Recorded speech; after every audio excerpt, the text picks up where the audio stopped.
ధనుస్సుని పూజిస్తాం, ధనుస్సుకి అభిషేకం చేస్తాం. బంగారపు ధనుస్సు నేనే చేయించా. బోడు ఆ బంగారం ఎక్కడి నుంచి వచ్చిందో చెప్పడం, ఇన్కమ్ ట్యాక్స్ కట్టలేదు ఆ విషయం చెప్పడు. ఇక్కడ రామాలయంలో ధనుస్సు నేనే, ఎవడు చేయించమన్నా నేను?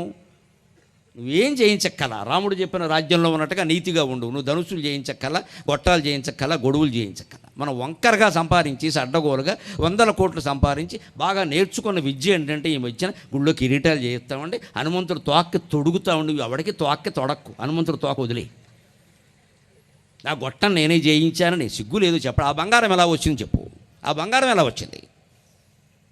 ఎన్ని లాభాలు వేసుకుంటే వచ్చింది, ఎంత మోసం చేస్తే వచ్చింది? ఆ బంగారం గుళ్ళో పెడతావా? అది పాపం కాదు అది.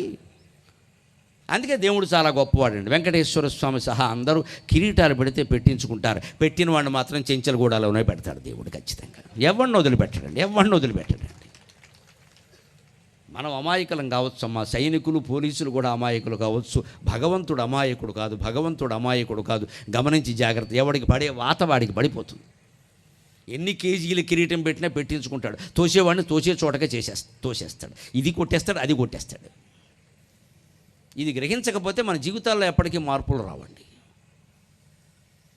చాలామందికి నచ్చవని తెలుసుంటూ కూడా భగవంతుడు నాకు ఇంత ధైర్యాన్ని, ఇంత జ్ఞానాన్ని ఎందుకు ఇచ్చాడంటే ఈ యుగానికి ఇది అవసరం. అందుకే నాకు ఆ జ్ఞానం ఇచ్చాడు, నాకు ఆ ధైర్యాన్ని ఇచ్చాడు. నేను ఎక్కడ ప్రవచనం చెప్పినా ఒకే ధైర్యంతో రైలెక్కుతా. వీళ్ళు నన్ను మళ్ళీ పిలవరు అనుకుని రైలెక్కుతాను నేను. ఖచ్చితంగా నిర్ణయంతోనే మళ్ళీ నన్ను పిలవరు అనుకుని పెడతాను. కానీ ఆశ్చర్యం ఏంటంటే వచ్చిన చోటకే 3 నెలలు తిరగకుండా మళ్ళీ వస్తున్నాను నేను. అంటే వెనకాల అమ్మవారు చూసుకుంటుంది, వ్యవహారం అంతా అమ్మవారు చూసుకుంటుంది. నాకు అనవసరం, అది నా ధర్మం నేను చేస్తున్నాను. ఎవరికో నచ్చదేమో, వారెవరో తంతారేమో, కొట్టేస్తారేమో, కాల్చేస్తారేమో, ఈ బెంగేం లేదమ్మా. మహాత్మా గాంధీనే కాల్చేసుకున్న దేశం ఇది. ఎంతకంటే మనం ఏం గొప్పవాళ్ళం కాదు. ఇక్కడ పోయినా బెంగేం లేదు. కానీ నిజం చెప్పాం, నిష్కర్షగా మాట్లాడాం, సత్యం మాట్లాడాం. అప్పుడు నేను రాజమండ్రి నుంచి విమానం ఎక్కినా, గోదావరి ఎక్స్ప్రెస్ ఎక్కినా ధైర్యంగా ఎక్కుతా, చాలా హాయిగా ఎక్కుతా. నాకు నిద్ర పట్టని రోజు లేదు నా జీవితంలో. దానికి కారణం నా జ్ఞానం, నా ధైర్యం, నా నిజాయితీ, అంతే లెక్క. నాకు నిద్ర పట్టని రోజు లేదు. రోజుకు హోటల్లో ఉంటాం, రోజుకు ఒకళ్ళ ఇంట్లో ఉంటాం, ఓ రోజు రైల్లో ఉంటాం, ఓ రోజు విమానంలో ఉంటాం. నాకు నిద్ర పట్టని రోజు లేదు. ఎందుకంటే నా మనసులో ఏమీ లేదు, అంతా ఖాళీ. వేదిక దిగితే నమశివాయ, ఇంకేం ఉండదు ఇక్కడ. ఏం మాట్లాడాను, దీని పరిణామాలు మాట్లాడింది అమ్మవారు, నాకు సంబంధం లేదు. నేను కేవలం మౌత్ పీస్.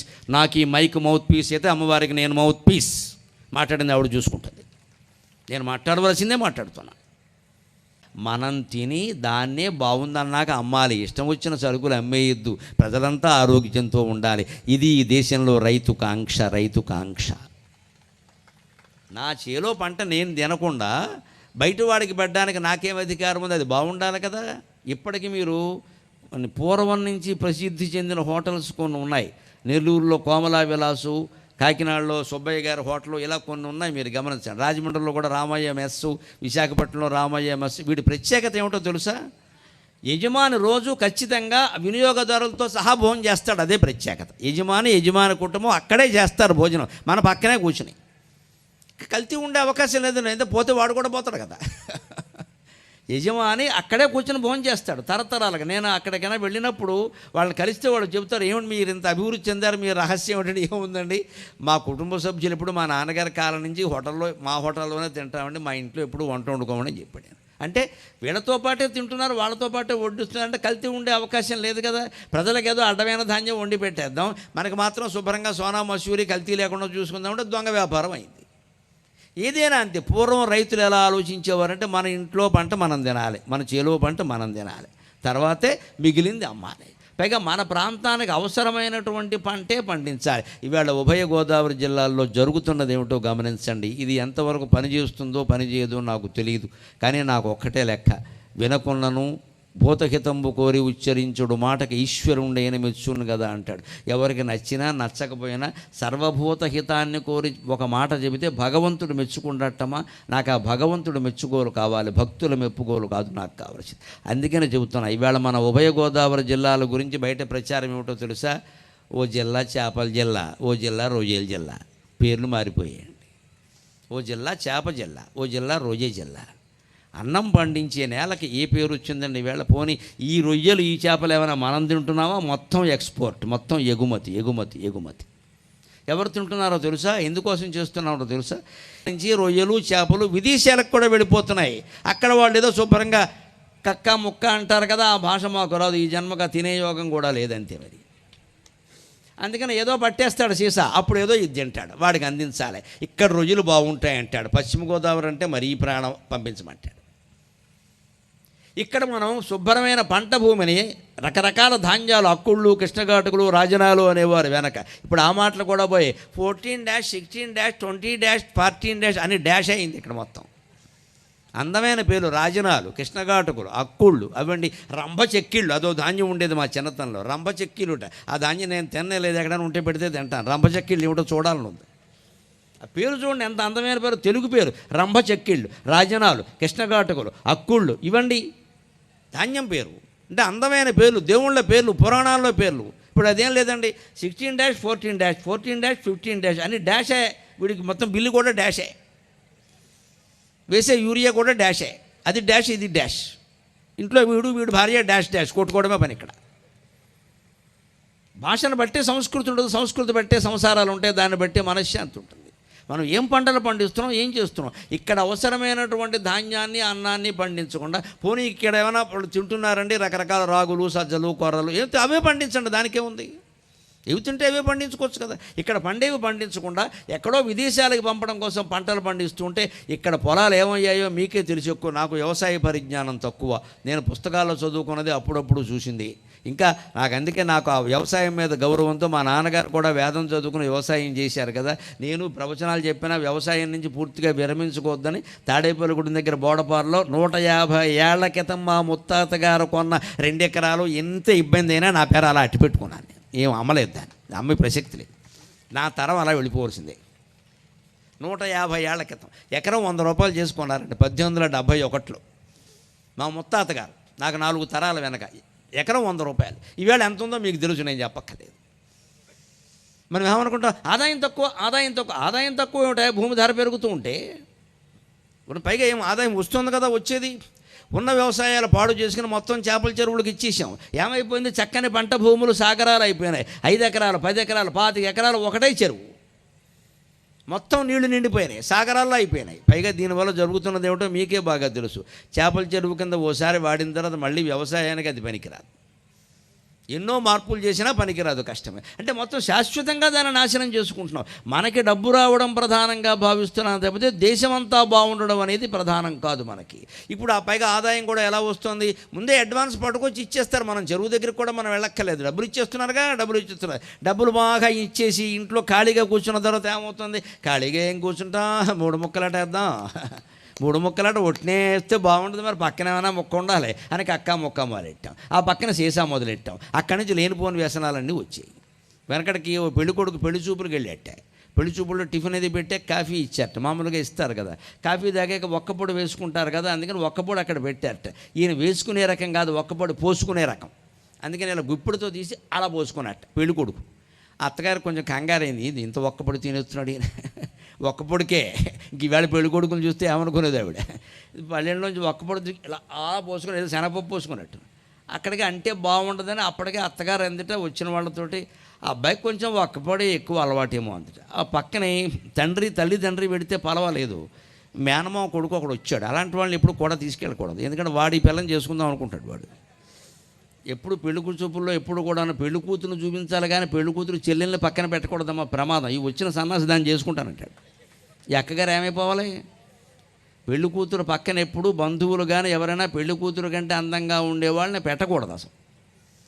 ఏదో వంక చెప్పి బయటికి పంపించాలి. ఉంటే ఆ అమ్మాయి ఎవరో, అమ్మాయి కూడా ఆ ఫిగర్ ఎవరు, ఫిగర్ అంటాడు వీడు, ఫిగర్ అంటాడు, తర్వాత షుగర్ అవుతుంది వీడికి. అసలు దేనికోసం వచ్చావు? ఫలానా అమ్మాయిని పెళ్లి చేసుకుందాం వచ్చావు, నువ్వు చూసుకో, నీకు నచ్చితే చేసుకో, లేకపోతే వెళ్ళిపో. ఆ అమ్మాయి ఎవరు, ఈ అమ్మాయి ఎవరు, ఈ ఎంక్వైరీ ఏంటండి? నీకు నచ్చడం ఒకటే లెక్క. అందుకే చేయకూడదు. మేనమామ కొడుకు ఎవడో వచ్చాడండి, మేనమామ కూడా వస్తారు కదా, ఆయన ఏదో పిల్లనిద్దాం అనుకుంటే కుదరట్లా. అందుకని వాడు వెంటనే ఏమన్నా అబ్బాయి కొంచెం ఒక్కపొడి ఎక్కువ వేసుకుంటాడేమో అంటే పక్క నుంచి తండ్రిని చెప్పాలి, అస్తమానం వేసుకోండి, ఎప్పుడైనా సిగరెట్ కాల్చినప్పుడే వేసుకుంటాడు అన్నట్టు. అయిపోయి ఓహో అది ఒకటి ఉందన్నమాట. ఇప్పుడు అంటే కొంచెం సిగరెట్లు కూడా ఉన్నాయా అండి అంటే, అబ్బాయి లేదేమో, మావాడు ఎప్పుడు సిగరెట్ కాల్చి మామూలు కాల్చున్నాడు, ఇప్పుడు సీసా పుచ్చుకున్నప్పుడు కాలుస్తాడు, బాగుండదు కదా. ఇంక లేనిది ఏమిటి మరి? ఒక్కపొడి వల్ల సిగరెట్ బయటపడింది, సిగరెట్ వల్ల మందు బయటపడి ఇంకెన్ని ఉన్నాయో. ఇలా ఒక వ్యసనం మరొక వ్యసనానికి పురికొల్పుతుందండి మనం జాగ్రత్త పడకపోతే. ఒక్కప్పుడు వేసుకోవాలి కానీ పోసుకోకూడదు, నెయ్యి వేసుకోవాలి కానీ పోసుకోకూడదు. ప్రతి కూరలో, పప్పులో, పులుసులో అన్నిట్లో నెయ్యి వేసుకోవచ్చు, ఓ చుక్క, ఒక గరిట్లో సగం, అంతేగాని గిన్నెత్తి పోసుకుంటే అలాగని అసలు మానేయడం కూడా తప్పేనమ్మా. ఇవాళ విద్యార్థులు చాలామంది పాలు, పెరుగు, వెన్న, నెయ్యి తినడంలా. అందుకే మొహమాటం లేకుండా చెబుతున్నా, పాలు, పెరుగు, వెన్న, నెయ్యి తింటేనే జ్ఞాపక శక్తి బాగుంటుంది. పూర్వం బ్రాహ్మణులు కొన్ని వేల పంక్తులు ఉండే వేదాలని 1000 ఏళ్ళు పుస్తకాలు లేకుండా ధారణ చేశారు అంటే మా మొత్తం జ్ఞాపక శక్తి రహస్యం పప్పు, నెయ్యి. జిందాబాద్. వచ్చినా దగ్గర కాబట్టి అందరూ దగ్గర ఉంటారు, హాయిగా ఓ చోట ఉంటాం. ఏదైనా ఇంట్లో శుభ సందర్భం వచ్చిందంటే ఓ 100 మంది చుట్టాలు వస్తారు. ఇప్పుడు శుభ సందర్భం పక్కనట్టండి, ఎవరైనా ఇక్కడ పోయినా సరే ఆ అమెరికా నుంచి, ఆస్ట్రేలియా నుంచి వచ్చేవరకు ఈ తండ్రి ఇక్కడ మంచు మొక్కల్లో పడి ఆడవలసిందే 3 రోజులు. ఎవడు రాడు, ఇక్కడ వాసన కొట్టుకుంటున్నాం. మా ఓడు రాలా, మా ఓడు రాలా, మా ఓడు రా. మీ ఓడి కంటే ముందే యమధర్మరాజు వచ్చాడు, మీ ఓడు ఎప్పుడు వస్తాడో తెలియదు. ఇక్కడికి ఎందుకు వచ్చిందండి ఇంత కర్మ? పిల్లల్ని అక్కడెక్కడో పెట్టుకుని మనం ఎక్కడెక్కడో ఉండి పోయినప్పుడు కూడా రాక. ఎందుకంటే వారు అక్కడే సెలవు లేదు. ఈ మధ్యన కొత్త టెక్నిక్ కూడా మొదలైంది. వీడియోలో చూపించండి, వీడు రాకపోగా మళ్ళీ వీడియోలో చూడటం ఏదో శుభ సందర్భంలాగా. దహనక్రియలు వీడియోలో చూపిస్తారా? అంత గ్రహస్థితి మాడిపోయిందా మనకు? అంత అవసరమా? ఎవరికండి? ఇక ఎప్పుడూ రాలేని పరిస్థితిలో ఉంటే తప్పనిసరి అయ్యో నాకు చూడాలని ఉంది అంటే చూపిస్తాం. కానీ మామూలుగా ఏమిటండి, అదేమన్నా శుభ సందర్భం అందరికీ ప్రదర్శించడానికి మనసు గుండె మండిపోదా? ఈ ఆలోచన చేస్తే కాస్త చిన్నప్పటి నుంచి మనం జాగ్రత్తగా ఉంటాం. అందుకని పొలాన్ని, హలాన్ని నమ్ముకున్నటువంటి రైతు గురించి గౌరవమైన మాటలు ఇంట్లో రావాలి ఖచ్చితంగా. వ్యవసాయాన్ని మించినటువంటి వృత్తి లేదు. వ్యవసాయం ఉంటేనే వ్యాపారమైనా, సాఫ్ట్వేర్ అయినా, ఏదైనా ఉంటుంది. వ్యవసాయం అంటే భూమిలోంచి పండించడం. వరైనా సరే, గోధుమైనా సరే, మొక్కజొన్నలైనా సరే, రాగులు, సజ్జలు, కొర్రలు ఏవైనా సరే పండించడం. అవి పండిస్తేనే కదండి మీరు ఎవరైనా రవాణా చేసేది. రవాణా చేస్తే కదండి అక్కడ తినేది. తింటే కదండి ఆరోగ్యాలు బాగుండేది. అప్పుడు కదా మనకి డబ్బులు వచ్చేది. అంటే మొత్తం ప్రపంచంలో ఉండే అన్ని రకాల వృత్తులకి వ్యవసాయమే ప్రాణాధారం. వ్యవసాయం లేకపోతే మిగిలిన వృత్తులన్నీ పడుకుంటాయి. సాఫ్ట్వేర్ ఎంత గొప్ప వృత్తి అయినా సరే, రేపు ఆర్టిఫిషియల్ ఇంటెలిజెన్స్, కృత్రిమ మేధ వచ్చి ఎంత గొప్ప వృత్తి అయినా సరే, ఏమిటి దేని మీద ఆధారపడింది? సరుకు రవాణా, దాని నిలవ, దాని ఎక్కడ ఎంత దొరుకుతుంది, ఎక్కడ కల్తీ, ఎక్కడ మంచి సరుకు ఉంది, ఎక్కడ ఏముంది చెప్పడానికే కదా నీకు సాఫ్ట్వేర్. అసలు వస్తువులు ఉత్పత్తి లేకపోతే సాఫ్ట్వేర్ ఏం చేస్తుందండి? పని లేక. వస్తువులు ఉత్పత్తి ఉంటే సమాచారం, వస్తువే లేనప్పుడు సమాచారం ఎవరికి? ఫలానా కార్యక్రమం పెట్టాం, ఏదో ఫలానా నాయకుడు గారు వస్తున్నారు అంటే సమాచారం. ఆయన వస్తే, ఆయన రాకపోతే సభ ఏముంది? చేసేందుకే ఉంది. ఇక్కడ అసలు పంటే పండనప్పుడు నువ్వు ఏ ఉద్యోగం చేసినా ఒకటే. అన్నిటికీ మూలమైనటువంటి వ్యవసాయాన్ని మనం కాపాడుకునేటువంటి ప్రయత్నం చేద్దాం ఖచ్చితంగా. ఇంకొక మాట, నాయకులకు కూడా నా విజ్ఞప్తి, నాకు ఎప్పుడూ మొహమాటం లేకుండా మాట్లాడడమే అలవాటు. కాబట్టి మనం జరుగుతున్న భాగవతాన్ని గమనించండి. జాతికి మూల వృత్తి వ్యవసాయము, దానిని లక్ష్యపెట్టరు. జాతికి మూల వృత్తి వ్యవసాయము, దానిని లక్ష్యపెట్టరు. ఆ రైతునే బాధ పెట్టెదరు, ఆ రైతునే బాధ పెట్టెదరు. రాయితులిత్తురు రంగుబూయగా చూతురు గాని, రాయితులిత్తురు రంగుబూయగా చూతురు గాని, జీవితపు జ్యోతిని చక్కగా వెల్గనీయరు. రాయితులిత్తురు రంగుబూయగా చూతురు గాని, జీవితపు జ్యోతిని చక్కగా వెల్గనీయరు. ఆ సేతు హిమాచలము వరిసేను, ఆ సేతు హిమాచలము వరిచేను, అయినన్ కడుపెండిపోవుటే. ఎంత దౌర్భాగ్యం దాపురించిందో చూడండి. రైతుకి ఈ దేశంలో ఎవరైనా సరే వారు నిర్మాణం చేసిన వస్తువు నిర్ణయం వారు చేసుకోవచ్చండి. వారి వృత్తి ధర వారు నిర్ణయించుకోవచ్చండి. నేను ఈ రకంగా సత్కరిస్తేనే నేను ప్రవచనం చెబుతానని అనొచ్చమ్మా, నాకు అవకాశం ఉంది కదా, లేకుండా నాకు ఉంటుంది కదా. ఒక వస్తువు తయారు చేసిన వాడు ఎవడన్నా ఇది నేను ఎంతకు అమ్ముతా అనొచ్చు. కానీ దేశంలో దౌర్భాగ్యం ఏమిటంటే రైతుకి నాకు బస్తా రేటు ఇది అని ఆయన నిర్ణయించడానికి వీలేదండి. 3 దేవతలు నిర్ణయిస్తారండి ఆ ధరని. రైతుకి గిట్టుబాటు ధర కల్పించినంత వరకు ఆయన ధాన్యాన్ని ఆయనకి అవసరమైన ధరకు ఆయన అమ్ముకునే హక్కు రైతుకు కలగనంత వరకు ఎన్ని రకాల రాయితీలు ఇచ్చినా ఒకటే, ఏ పథకాలు పెట్టినా ఒకటే, అన్నీ నిర్వీర్యం అయిపోతాయి, అనుమానం ఇలా. అందుకే రాయితీలు ఇస్తారు, రంగుబూయిగా చూస్తారు, కానీ జీవితాన్ని చక్కగా వెలగనివ్వట్ల. ఇవాళ అనేక రకాల సంక్షేమ పథకాల పట్ల కూడా అనంతకోటి ప్రజా సముదాయం ఉంది. కాబట్టి నేను మొహమాట పడకుండా చెబుతున్నా, ఉచిత పథకాలకి స్వస్తి చెప్పినప్పుడే మన జీవితాలు బాగుంటాయి, మన జీవితాలు బాగుంటాయి. చాలా సంతోషం, చాలా సంతోషం. నా మాటకి ప్రజామోదం లభించింది. జనతామోదం అంటే జనార్దనుడు ఆమోదించినట్టే. మీకు అందరికీ నమస్కారం, మీకు అందరికీ నమస్కారం. ఎవరైనా మన ఓట్లు అడిగి నీకు ఉచిత పథకం అంటే నీ ఉచితం నాకు అక్కర్లేదు, నువ్వు అవినీతి లేకుండా బతకమని చెప్పండి ఆ వచ్చిన వాడిని చాలు.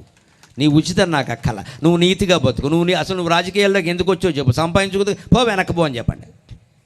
సేవ చేయడానికి వచ్చానండి, ఇదివరకు ఏం చేసామని అడగండి. ఒకళ్ళే సేవ చేస్తారు, అది కూడా ప్రతి నియోజకవర్గంలో ఒక్కరే సేవ చేస్తారు, ఇంకెవరిని చేయనివ్వరండి. వారి తర్వాత వారి అబ్బాయి చేస్తారు, వారి అబ్బాయి తర్వాత వారి మనవడు చేస్తారు. మనం ఇక్కడ బానిసల్లా పడు ఉండాలి. ఇక్కడ మొత్తం వారసత్వం 2 రాష్ట్రాల్లో వ్యాపించేసింది మొత్తం. పైగా అందులో కూడా పక్షపాతం అండి. కొడుకు లేకపోతేనే కూతురండి, లేకపోతే ఆడాలను కూడా పైకి రానివ్వరండి. కొడుకు లేకపోతేనే కూతురు.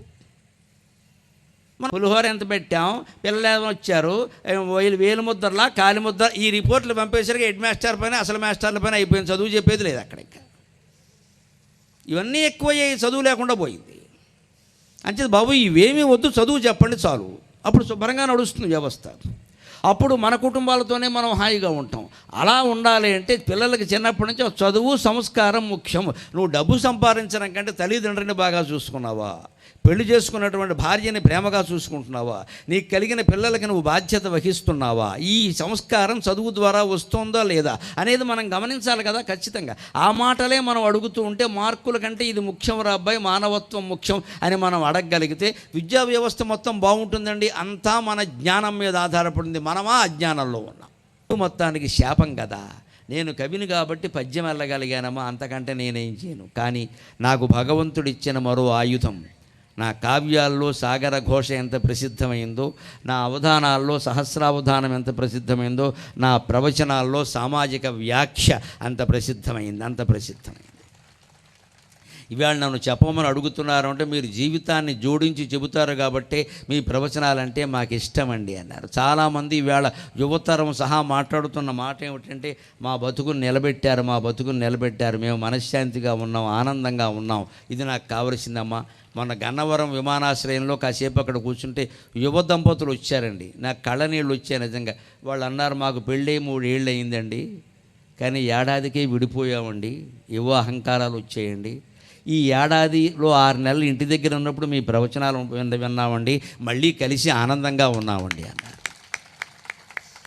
ఇంతకంటే ఒక ప్రవచనకర్తకు కావాల్సింది వేరే ఏదన్నా ఉంటుందా? కలకాలం ఇలా ఉండండి తల్లి, నాకు మనవణ్ణి కూడా చూపించండి అన్న, అది ఇంకా కలిపిస్తుంది కాబట్టి మనుషులు.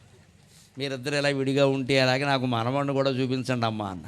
పరవశించిపోయిందా ఇల్లాలు, చిన్నపిల్ల స్పష్టంగా చెప్పింది ఆ అమ్మాయి. 3 ఏళ్ల క్రితం పెళ్ళి అయిందండి, ఓ ఏడాది బాగానే ఉన్నాం, ఏవో అహంకారాలు వచ్చేయండి, నేను చెప్పుకుంటున్నాను, నా తప్పు ఆయన తప్పు అన్నీ ఉన్నాయండి, ఆయనది కాదు నాది కూడా ఉందండి, కానీ మీ మాటలు విని మేము మేల్కొన్నాం, మేము తెలుసుకున్నామండి, మళ్ళీ కలిసామండి, 6 నెలల బట్టి సుఖంగా ఉన్నామండి, మమ్మల్ని ఆశీర్వదించండి అంటే నా కొడుకుని కోడల్ని ఎంత ప్రేమతో ఆశీర్వదించానో అంత ప్రేమగానే ఆశీర్వదించానమ్మ వాళ్ళని. మీరు బాగుండాలి.